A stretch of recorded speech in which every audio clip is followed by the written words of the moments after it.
أعوذ بالله من الشيطان الرجيم بسم الله الرحمن الرحيم فأعرض عمن تولى عن ذكرنا ولم يرد إلا الحياة الدنيا۔ لہٰذا اے نبی صلی اللہ علیہ وسلم اس شخص سے اعراض کیجئے جو ہماری تعلیم اور نصیحتوں سے روگردانی کرتا ہے، دنیا کی زندگی کے سوا اور کچھ نہیں چاہتا۔ سورہ نجم کی 29ویں آیت ہے۔ اس میں اللہ کے نبی صلی اللہ علیہ وسلم کو ہدایت دی گئی ہے، جو بات کو سننا نہیں چاہتا، جو قرآن کو سمجھنا نہیں چاہتا، جو آپ کی تعلیمات سے فائدہ اٹھانا نہیں چاہتا، اس کو اس کے حال پر چھوڑ دیجئے، کیونکہ وہ دنیا پرست انسان ہے، مادہ پرست انسان ہے۔ ایسے لوگ خدا بیزار ہیں، ان کے پیچھے آپ محنت کر کے کوئی فائدہ نہیں ہے، اپنا وقت ضائع ہوگا۔ اپنا وقت ایسے لوگوں کے پیچھے لگائیے جو بات کو سمجھنا چاہ رہے ہیں، جو اپنی آخرت سنوارنا چاہ رہے ہیں۔ ذَلِكَ مَبْلُغُهُم مِّنَ الْعِلْمِ إِنَّ رَبَّكَ هُوَ أَعْلَمُ بِمَنْ ضَلَّ عَنْ سَبِيلِهِ وَهُوَ أَعْلَمُ بِمَنِ اهْتَدَىٰ۔ ان کے علم و دانش کی رسائی بس یہی کچھ ہے، اس لیے ان منکروں کو ان کے حال پر چھوڑ دیجئے۔ بے شک آپ کا پروردگار خوب جانتا ہے کہ کون اس کے راستے سے بھٹکا ہوا ہے، اور وہی خوب جانتا ہے کہ کون سیدھے راستے پر قائم ہے۔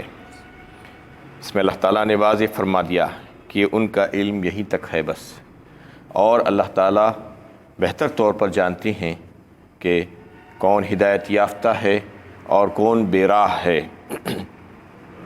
وَلِلَّهِ مَا فِي السَّمَاوَاتِ وَمَا فِي الْأَرْضِ لِيَجْزِيَ الَّذِينَ أَسَاءُوا بِمَا عَمِلُوا وَيَجْزِيَ الَّذِينَ أَحْسَنُوا بِالْحُسْنَىٰ۔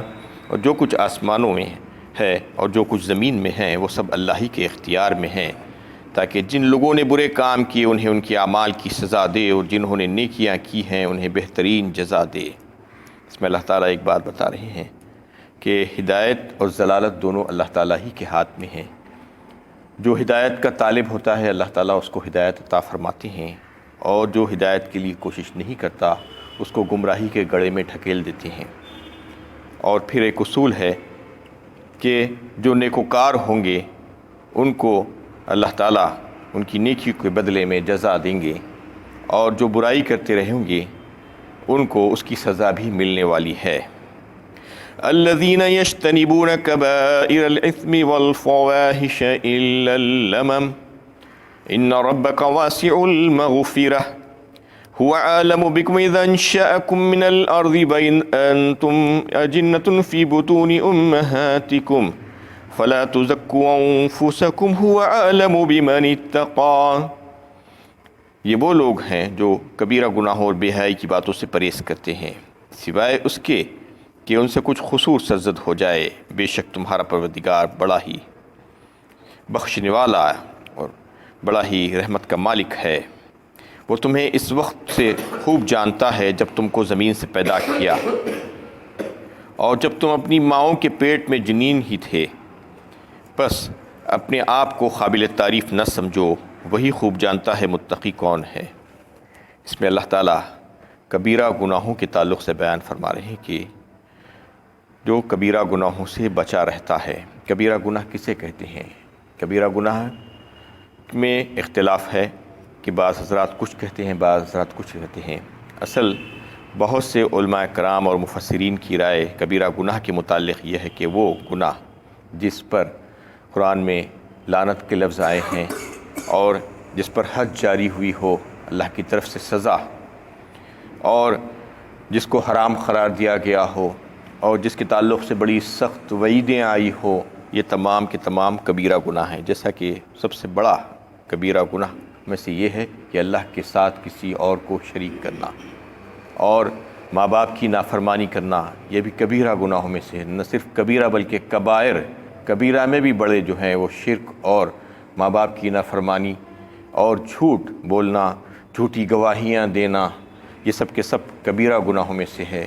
چوری کرنا، کسی کو قتل کرنا، شراب پینا، مال حرام کمانا، یہ تمام چیزیں کبیرہ گناہوں میں سے شمار ہوتے ہیں۔ اور اس کے بعد اللہ تعالیٰ فواحش کا الگ سے ذکر کر رہے ہیں، جبکہ فحش کہتے ہیں بے حیائی کو. بے حیائی اور اس کے متعلق جتنے بھی کام ہوتے ہیں وہ بھی کبیرہ گناہوں میں شامل ہیں، لیکن اس کو الگ کر کے اس لیے بتا رہے ہیں اللہ تعالیٰ کہ اس کی گندگی کتنی زیادہ ہے کہ اس کو الگ سے بتانا چاہتے ہیں. فواحش سے جو بچ جاتے ہیں، جو بے حیائی سے بچ جاتے ہیں اور پرہیز کرتے ہیں. بے حیائی کے کام کون سے ہے؟ جیسے کہ سب سے پہلا بے حیائی کا کام تو زنا، لواطت، یا یہ مخلوط محفلیں جو آج ہم لوگوں میں سجائی جاتی ہیں، جو مخلوط تعلیمی ادارے جہاں پر لڑکے لڑکیاں دونوں مل کر پڑھتے ہیں، اور عورتیں بے حجابانہ باہر نکلنا، بن سنور کر اور ایسا لباس پہن کر جس سے ان کا جسم نمایاں ہو جائے. جیسا گھروں میں بھی جو لباس پہنا جاتا ہے جیسا ساڑی بلاؤز وغیرہ، یہ ہندوانہ لباس ہے. اور جینز اور ٹی شرٹس، یہ اس قسم کے جو بھی لباس جس سے جسم کی ساخت نمایاں ہو جائے یا جسم کے کچھ حصے نظر آنے لگے، پیٹھ اور یا پیٹ وغیرہ یا ہاتھ، یہ سب کے سب یعنی بے حیائی کا لباس ہے، بے حیائی میں شمار ہوگا. ویسے ہی گھروں میں بیٹھ کر ٹی وی دیکھنا اور فلمیں اور سیریلز دیکھنا، نہ صرف خود دیکھنا بلکہ اپنے بچوں کو ساتھ لے کر دیکھنا، انتہا سے زیادہ بے حیائی کے کام ہے یہ. اور اپنی خوشیاں دیگر مواقعوں پر ویڈیوگرافی کرانا اور فوٹوگرافی کرانا، اس میں سارے نامحرم عورتوں کی فوٹوگرافی، پھر اس کے بعد اس کو لے جا کر اجنبی لوگ اس کو بیٹھ کر دیکھنا، اس کا نظارہ کرنا، یہ سب کے سب بے حیائی کے کام ہے. اس سے منع کیا گیا ہے.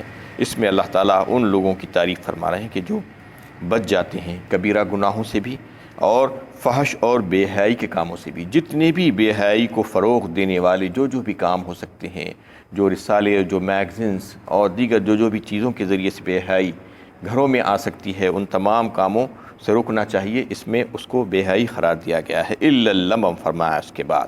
اس میں سے جو صغیرہ گناہ ہیں، اس کے علاوہ بھی بہت سے چھوٹے چھوٹے گناہ ہیں جو انسان سے ہو جاتے ہیں، وہ اللہ تعالیٰ معاف فرما دیں گے. یعنی جو کبیرہ گناہوں سے اور فحش کاموں سے بچ جائے گا، اس کا وعدہ کہاں پر؟ اسی آیت میں دیا گیا ہے، ان ربک واسع المغفرہ، بے شک تمہارا رب بڑا ہی بخشنے والا ہے. وسیع المغفرت ہے، اس کی رحمت بڑی وسیع ہے. یعنی وہ اپنے بندے کی چھوٹی چھوٹی باتوں کو پکڑ اور اس کا مواخذہ نہیں فرمائے گا، بلکہ جو بڑے گناہوں سے اور بے حیائی کے کاموں سے اجتناب کرے گا، اپنے آپ کو بچا کر رکھنے کی کوشش کرے گا، تو اس سے دیگر جو چھوٹے چھوٹے قصور سرزد ہوں گے، اللہ تعالیٰ اپنے فضل و کرم سے اس کو معاف فرما دیں گے. هو اعلم بكم اذا انشاكم من الامر واذا انتم اجنة في بطون امهاتكم. اور ایک مضمون اس آیت میں آیا ہے، یعنی وہ تمہیں اس وقت سے جانتا ہے جب تم زمین میں تھے، یعنی زمین سے پیدا کیے گئے، جو مٹی اس کو جو ہے غذاؤں کی شکل دے کر اس کو پھر خون بنا، وہ غذائیں، اور پھر اس سے جو ہے منی بنی. یہ تمام جو ادوار جو گزرے ہیں اس سے پہلے سے ہم جانتے ہیں. اللہ تعالیٰ فرما رہے ہیں تم یہ مت سمجھو کہ تم کو ہم نہیں جانتے. وَإِذْ أَنْتُمْ أَجِنَّةٌ فرمایا، اجنہ جنین کی جمع ہے. جنین جو پیٹ میں جو بچہ پلتا ہے اسے جنین کہا جاتا. فی بطون امہاتکم، ماں کے پیٹ میں جو جنین ہوتا ہے اس کو بھی ہم جانتے ہیں، اس کے احوال سے بھی ہم بہت خوب واقف ہیں، جبکہ کوئی نہیں جانتا کہ ماں کے پیٹ میں کیا پل رہا ہے، کیا بڑھ رہا ہے. اس کی ساری باتوں سے، اس کی کیفیات سے، اس کی حالت سے ہم واقف ہوتے ہیں. فلا تزکوا انفسکم، لہٰذا اپنے کچھ تھوڑے سے اچھے اعمال کرنے کے بعد اتراؤ مت اور اپنی پاکیزگی کے دعوے مت کرو. اللہ تعالیٰ فرما رہے ہیں ہوا اعلم بمن اتقی، وہی خوب جانتا ہے کہ متقی کون ہے. یعنی اپنے آپ کو، اپنے نفس کو پاک ظاہر کرنے کے دعوے مت کرو اور اپنے آپ کو پاکیزہ مت کہو، اور ایسا ویسا کہہ کر اپنی منہ میاں مٹھو بننے کی کوشش مت کرو. ایسا بہت سے لوگ کرتے ہیں، اپنے آپ ہی تعریف کرنے لگ جاتے ہیں، میں ایسا میں ویسا. اللہ تعالیٰ نے اس سے منع فرمایا ہے کہ اپنی تعریف کبھی بھی نہیں کر لینا، اور کسی کی تعریف بھی اس کے منہ کے سامنے نہیں کرنا. یہ بھی حدیث میں آیا ہے، اس کے سامنے اگر کریں گے تو نفس موٹا ہو جائے گا. اگر کوئی آپ کے سامنے آپ کی تعریف کر رہا ہے تو فرمایا رسول اللہ صلی اللہ علیہ وسلم نے، اس کے منہ پر مٹی ڈال دو. یعنی یہ مت سمجھو کہ بہت اچھی باتیں کہہ رہا ہو اور مزے لے کر سنو، نہیں کہو کہ میں اس لائق نہیں ہوں، میں اس قابل نہیں ہوں کہ میری اتنی تعریف کی جائے. یہ انہیں تاریخہ ہونا چاہیے، اور اپنی تعریف تو بالکل بھی نہیں کر لینا چاہیے۔ اللہ تعالیٰ فرما رہے ہیں کہ تم تھوڑے سے عمل کر کے اتنا مت جتاؤ ہمارے اوپر، ہم تو جانتے ہیں کہ دل کی جو کیفیات ہیں، اور میں متقی ہوں، میں پرہیزگار ہوں، میں بڑا نیک ہوں، یہ کہنے کی ضرورت نہیں ہے، اللہ تعالیٰ خوب جانتے ہیں۔ تمہارے ظاہری عمل سے یہ ثابت نہیں ہوتا، بلکہ دل کی جو کیفیات ہیں اس سے بھی ہم واقف ہیں۔ افرأیت الذی تولی، اے نبی صلی اللہ علیہ وسلم، کیا آپ نے اس شخص کو بھی دیکھا ہے جس نے دین حق سے منہ پھیر لیا؟ وَأَعْطَىٰ قَلِيلًا وَأَكْدَىٰ، اور تھوڑا سا دیکھ کر رک گیا۔ اس میں اس شخص کا تذکرہ اللہ تعالیٰ فرما رہے ہیں جو دین حق، دین اسلام سے اپنے آپ کو پلٹا لیتا ہے، منہ پھیر لیتا ہے اور روگردانی کرتا ہے، کوئی بھی ہو سکتا ہے وہ۔ وَآتَىٰ قَلِيلًا وَأَكْدَىٰ، اور پھر تھوڑا سا دینا شروع کیا اللہ کی راہ میں اور پھر اپنا ہاتھ روک لیا، یا تھوڑی سی نیکی کا کام شروع کیا پھر سے منہ پلٹا لیا۔ اگدا کہتے ہیں سخت ہو جانا، سخت پتھر کی چٹان جو ہوتی ہے اسے اگدا کہتے ہیں، یعنی اتنا سخت کر لیا اپنے دل کو کہ دیتے دیتے رک گیا۔ یہ کس کے تعلق سے بتایا گیا ہے کہ ایک شخص تھا ولید بن مغیرہ، جو قریش کے سرداروں میں سے ایک بڑا سردار تھا۔ نبی صلی اللہ علیہ وسلم نے اس کو دعوت دی تو نبی صلی اللہ علیہ وسلم کی بات کو سنا اور اس بات پر آمدہ ہو گیا کہ اسلام لے آئے گا۔ لیکن جب اس کے ایک دوست کو یہ بات معلوم ہوئی جو مشرک تھا، تو اس نے آ کر اس کو بہکایا اور کہا کہ تو ایسا کیوں کر رہا ہے؟ تو اپنے آبائی دین کو چھوڑ کر دوسرے دین پر جانے کے لیے آمدہ ہو گیا ہے۔ اگر تجھے آخرت کا خوف ہے، یعنی تجھے عذاب کا خوف ہے کہ عذاب ہوگا اگر ایسا نہیں کرے گا، تو تو ایسا کر، مجھے کچھ روپیہ دے دے، میں تیرا عذاب اپنے سر لے لوں گا۔ یہ اس کو کہہ کر اس نے بہکایا، تو اس بات پر آمدہ ہو گیا وہ، اور پھر جو چاہ رہا تھا ایک نیکی کی طرف آنے کی جو کوشش کر رہا تھا، دل اس پر جو ہے آمدہ ہو گیا تھا، وہ اس بات سے پھر گیا اور وہ دوست کی بات مان کر اس کو کچھ پیسہ دیا، لیکن وہ بھی جتنا دینا طے کیا تھا وہ بھی نہیں دیا، اس میں بھی ڈنڈی مار دیا۔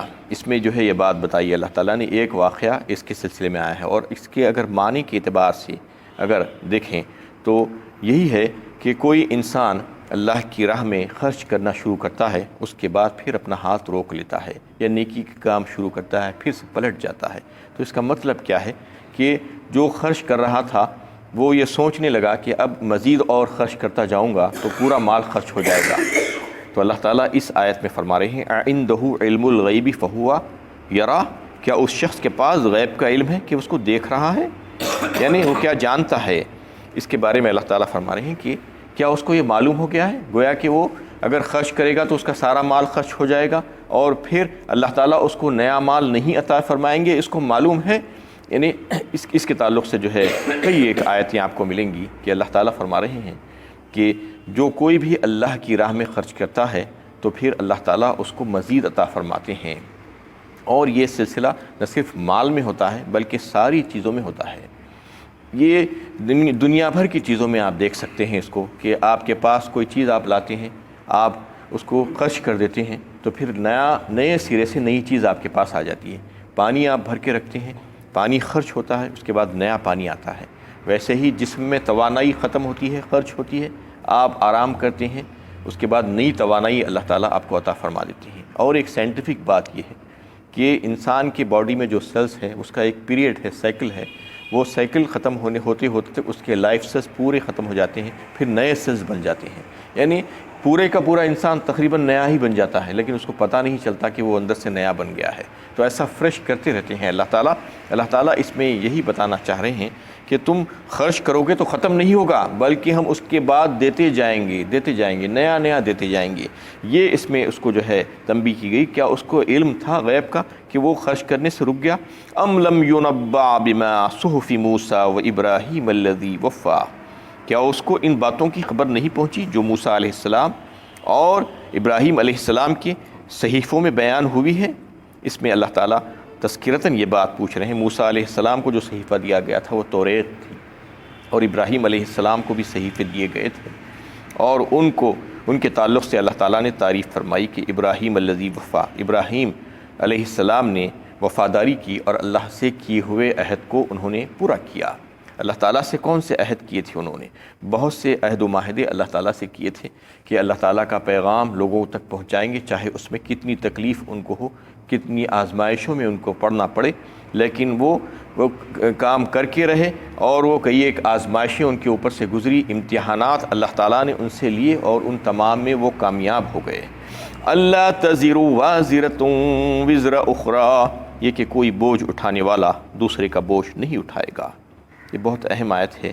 اس میں لوگوں کو جو ذہن میں بٹھا کر بیٹھے ہیں کہ فلاں میرا کام کروا دے گا، فلاں میری مدد کر دے گا، یہ بات اللہ تعالیٰ ذہن سے نکالنا چاہ رہے ہیں کہ بروز قیامت کوئی بوجھ اٹھانے والا کسی دوسرے کا بوجھ نہیں اٹھائے گا۔ اس کا مطلب یہ ہے کہ اس کے گناہ کا بوجھ اس سے مراد، اور عذاب جو اس کے اوپر آنے والا ہے وہ عذاب کو کوئی دوسرا نہیں اٹھائے گا۔ یہ اللہ تعالیٰ اجازت اور اختیار نہیں دیں گے۔ اگر کوئی چاہے گا بھی کہ میں کسی کا بوجھ اٹھا لوں بالفرض محال، کوئی نہیں چاہے گا وہاں پر، بالفرض محال اگر کوئی چاہے گا بھی تو اس کو یہ اختیار نہیں ہوگا کہ دوسرے کا بوجھ اپنے سر لے لے۔ وَأَن لَيْسَ لِلْإِنسَانِ إِلَّا مَا سَعَىٰ، اور ہر انسان اپنے کیے کا بدل پاتا ہے۔ لہا ما کسبت وعلیہا ما اکتسبت، فرمایا سورہ بقرہ کی آخری آیت میں، یعنی جو اچھا کام کرے گا تو پھر اس کی جزا اس کو ملے گی، اور جو برائی کرے گا تو پھر برائی بدی کا جو سزا ہے اس کو وہ بھگتنا ہی ہوگا۔ یہ اصول اصل میں ایک یہی اصول ہے، قانون تو یہی ہے، اس میں بھی قانون یہی بتایا گیا، وَأَنَّ سَعْيَهُ سَوْفَ يُرَىٰ، یعنی اس نے جو بھی کوشش اور محنت اور جستجو اور سعی کی ہوگی دنیا میں، اسی کے مطابق اس کو ملے گا۔ دنیا میں جو کچھ بھی محنتیں کی تھی وہ محنت کے مطابق اس کو ملے گا۔ اچھا کام کیا تھا تو اچھا صلہ ملے گا، اور برا کام کیا تھا تو برا صلہ ملے گا۔ یہ تو قانون ہے۔ اس کے علاوہ بھی جو ہے بہت سی باتیں ہیں اس میں، یعنی جو کام جو نہیں کیا تھا اس کے متعلق بھی جو ہے کئی باتیں ہیں، ایصال ثواب کے متعلق باتیں ہیں اس میں، اور جو حدیث ہے جو اللہ کے نبی صلی اللہ علیہ وسلم نے فرمایا کہ مرنے کے بعد اس کے عمل کا سلسلہ منقطع ہو جاتا ہے، لیکن اس کے باوجود 3 چیزیں ایسی ہیں جس سے اس کو ثواب ملتا رہتا ہے۔